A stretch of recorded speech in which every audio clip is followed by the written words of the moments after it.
Hi students, ಮತ್ತೊಂದು example ಯಾವುದರಿಂದಪ್ಪ ಅಂತಂದರೆ L B ಐದಿಂದ ನಾನು ಈಗಾಗಲೇ ನಿಮ್ಗೆ ಹೇಳಿದ್ದೀನಿ, ಪದೇ ಪದೇ ಅದನ್ನೇ ನಾನು ರಿಪೀಟ್ ಮಾಡೋಕ್ಕೆ ಹೋಗಲ್ಲ. ಈ 3 ಮಾರ್ಕ್ಸ್ ಕ್ವಶನು 100% ಎಲ್ ಬಿ ಐದಿಂದನೇ ಬರುತ್ತೆ. ಆರ್ ಆಪ್ಷನ್ ಇದೆ, ನೆನ್ಪಿಟ್ಕೊಳ್ಳಿ. ಎರಡೂ ಕ್ವಶನ್ ಎಲ್ ಬಿ ಐದಿಂದ ಬರುತ್ತೆ, 100% ಗ್ಯಾರಂಟಿ. ಎರಡೂ ಕ್ವಶನ್ ಎಲ್ ಬಿ ಐದಿಂದನೇ ಬರುತ್ತೆ.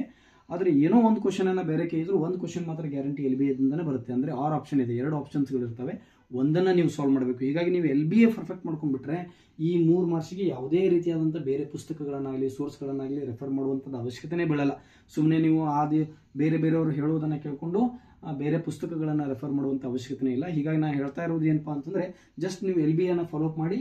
ಕ್ವಶನ್ಸ್ಗಳು ಅಂಡರ್ಸ್ಟ್ಯಾಂಡ್ ಆಗಲಿಲ್ಲ ಅಂತಂದರೆ ಯಾವುದಾದ್ರೂ ವಿಡಿಯೋಸ್ಗಳನ್ನು ನೋಡಿ ತಿಳ್ಕೊಳ್ಳಿ, ಅಥವಾ ಆ ವಿಡಿಯೋಸ್ಗಳನ್ನು ನೋಡಿ ಆದ ನಂತರ 1-2 ಸಲ ನೀವು ಬಿಡಿಸಿ. ಮತ್ತು ತಿಳಿಲಿಲ್ಲ ಅಂತಂದರೆ ಮತ್ತೊಂದು ಸಲ ವಿಡಿಯೋವನ್ನು ನೋಡ್ಕೊಳ್ಳಿ.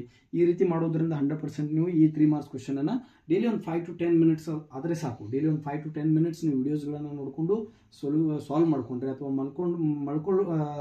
ನೀವು ಯಾವುದಾದ್ರೂ ರೆಸ್ಟ್ ಮಾಡುವಾಗ, ಮಲ್ಕೊಳ್ಳುವಾಗ ಈ ವಿಡಿಯೋಸ್ಗಳನ್ನು ನೋಡಿಕೊಂಡ್ರು ಕೂಡ ನಿಮ್ಗೆ 100% ಏನು ಬರುತ್ತಪ್ಪ ಅಂತಂದರೆ ಒಂದು 3 ಮಾರ್ಕ್ಸ್ ಬರುತ್ತೆ. ಇಲ್ಲಿ again from the L B A 97th ಕ್ವಶನನ್ನು ನಾನು ನಿಮ್ಮ ಜೊತೆ ಡಿಸ್ಕಷನ್ ಮಾಡ್ತಾ ಇದ್ದೀನಿ. This is a 3 marks. ನಿಮ್ಗೆ ನೋಡಿ, ಎಲ್ ಬಿ ಅಲ್ಲಿ ಯಾವುದಾದ್ರೂ ಬೇರೆ ಕ್ವಶನ್ಸ್ಗಳು ಆನ್ಸರ್ ಬೇಕಾಗಿದ್ದರೆ, ಎಕ್ಸ್ಪ್ಲನೇಷನ್ ಸರಿಯಾಗಿ ತಿಳಿತಾ ಇರಲಿಲ್ಲಪ್ಪ ಅಂತಂದರೆ ನೀವೇನು ಮಾಡಿರಪ್ಪ ಅಂತಂದರೆ ನನಗೆ ಆ ಕ್ವಶನ್ ನಂಬರನ್ನು, ಆ ಚಾಪ್ಟರ್ ನಂಬರನ್ನು ಕಾಮೆಂಟ್ ಮಾಡಿ, ನಾನು 100% ಅದೇ ಕ್ವಶನನ್ನು ಬಿಡಿಸಿ ನಿಮ್ಗೆ ವಾಪಸ್ ಹಾಕ್ತೀನಿ. ಓಕೆ, ನಾವು here important what is the L H S ಅನ್ನು ತೆಗೆದುಕೊಳ್ಳೋಣ. ಎಲ್ ಎಚ್ ಎಸ್ ಏನು ಕೊಟ್ಟಿದ್ದಾರೆ? Sec A minus cos A into the bracket cot A plus tan A is equal to tan A into sec A ಅಂತೇಳಿ ಪ್ರೂವ್ ಮಾಡಂತ ಹೇಳಿದ್ದಾರೆ. ನಾವು ಆನ್ಸರ್ ಏನು ಬರಬೇಕು? ಟ್ಯಾನೆ ಇಂಟು ಸೆಕೆ ಅಂತ ಹೇಳಿ ಬರಬೇಕು. ನಾನು ಎಲ್ ಎಚ್ ಎಸ್ ಅನ್ನು ಇಲ್ಲಿ ಬರ್ಕೊಂಡಿದ್ದೀನಿ. What is our L H S? That is sec A minus cos A into the bracket cot A plus tan A. ಇಲ್ಲಿ ನೋಡಿ, ಎಲ್ ಎಚ್ ಎಸ್ ಅನ್ನು ನೆಕ್ಸ್ಟ್ ಸ್ಟೆಪ್ ಅನ್ನು ಏನು ಮಾಡ್ಕೊಳ್ತೀನಿ ಅಂತ, ಸೆಕ್ ಎ ಅನ್ನು ನಾನು 1/cos ಎ ಅಂತ ಬರ್ಕೊಳ್ತೀನಿ. ಈಗಾಗಲೇ ನಿಮ್ಗೆ ಗೊತ್ತಿದೆ, ಸೆಕ್ಕು ಇದು ಕಾಸದ ರೆಸಿಪ್ರೋಕಲ್, ಅಥವಾ ಸೆಕ್ಕದ ರೆಸಿಪ್ರೋಕಲ್ ಯಾವುದಪ್ಪ ಅಂತಂದ್ರೆ ಕಾಸು. ಅದನ್ನು 1/cos ಅಂತ ಬರೀತೀನಿ. ಕಾಸ್ ಅನ್ನ ಆಸ್ ಇಟ್ ಈಸ್ ಕಾಸ್ ಅಂತ ಇಡ್ತೀನಿ. ಮತ್ತೆ ಇದ್ರ ರೆಸಿಪ್ರೋಕಲ್ ನೀವು ಬರ್ಕೊಳಕ್ ಹೋಗಬೇಡಿ, ಅದು ಮತ್ತೆ ಏನಾಗುತ್ತಪ್ಪ ಅಂತಂದ್ರೆ ಎಲ್ ಎಚ್ ಎಸ್ ಇದ್ದಂಗೆ ಆಗಿಬಿಡ್ತದೆ.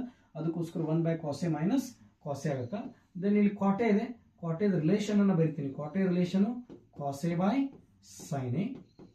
ಅದೇ ರೀತಿ tan A relation sine A by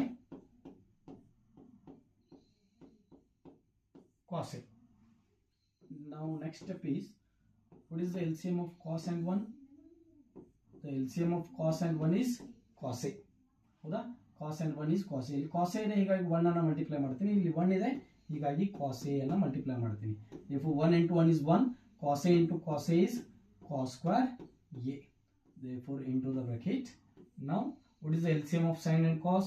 The LCM of sin and cos is sin a into cos a. ಎರಡನ್ನು ಕೂಡಿಸಿ ಬರೆಯುವುದು.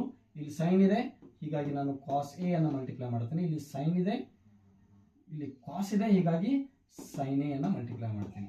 therefore cos into cos is cos square a, sin into sin is sin square a. ಹೌದಾ? therefore this implies, ನೋಡಿ ನಾನು ಸೆಕ್ಗೆ ಯಾವ್ದು reciprocal ಅನ್ನು use ಮಾಡಿದ್ದೀನಿ, ಯಾವ್ದಾವ್ದು ರಿಲೇಷನ್ ಐಡೆಂಟಿಟೀಸ್ ಗಳನ್ನು ಯೂಸ್ ಮಾಡಿದ್ದಾನೆ ಅನ್ನೋದನ್ನ ಇಲ್ಲಿ ಬರಿತೀನಿ. ನೋಡಿ, ಸೆಕ್ಕದ ರೆಸಿಪ್ರೋಕಲು ಕಾಸು ಅದನ್ನು ತೆಗೆದುಕೊಂಡಿದ್ದೀನಿ. ದೆನ್ನು ಟ್ಯಾನ್ ಅಂತಂದರೆ ಸೈನ್ ಬೈ ಕಾಸು, ಟ್ಯಾನ್ ಅಂತಂದ್ರೆ ಏನು? Sine A by cos a, ಅದನ್ನು ತೆಗೆದುಕೊಂಡಿದ್ದೀನಿ. ದೆನ್ ಕಾಟೆ ಅಂತಂದರೆ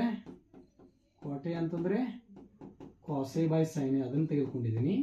ನಾವು what I am using next, I will use the identity, that is sin square a plus cos square a is equal to 1 ಅನ್ನೋದನ್ನು ಇಲ್ಲಿ use ಮಾಡ್ತೀನಿ. Cos square a plus sin square a ಇದ್ದಲ್ಲಿ use ಮಾಡ್ತೀನಿ. ನಾವು ಈ ಕಡೆ ಏನು use ಮಾಡ್ತೀನಪ್ಪ ಅಂತಂದ್ರೆ 1 ಮೈನಸ್ ಕಾಸ್ ಸ್ಕ್ವೇರ್ ಎ ಅಂತಂದರೆ, ನೋಡಿ ಇಲ್ಲಿ ಏನಾಗುತ್ತೆ, ಕಾಸ್ ಸ್ಕ್ವೇರ್ ಎ ಈ ಕಡೆ ಬಂದರೆ that will be 1 minus cos square a ಆಗುತ್ತೆ.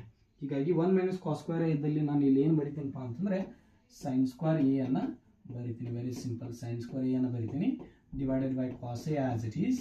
Then here cos square a plus sin square a is 1 whole divided by sign a into cos a whole divided by sign a into cos A.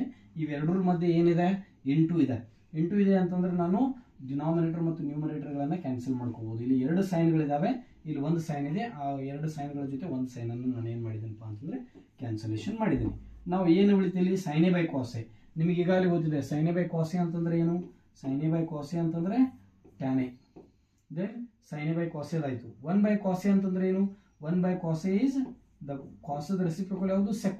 ಬರೆದಿದೆ ನೋಡಿ, cos A sec A is equal to 1/cos A. ಅದೇ ರೀತಿ cos a is equal to 1/sec ಆಗುತ್ತೆ. Hence it is the result.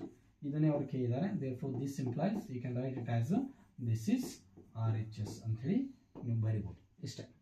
Okay, ಇಷ್ಟು ನೋಡ್ಕೊಂಡ್ಬಿಟ್ರೆ ನೀವು ಸಾಕು, 100% ಇಲ್ಲಿ get 3 marks. Thank you.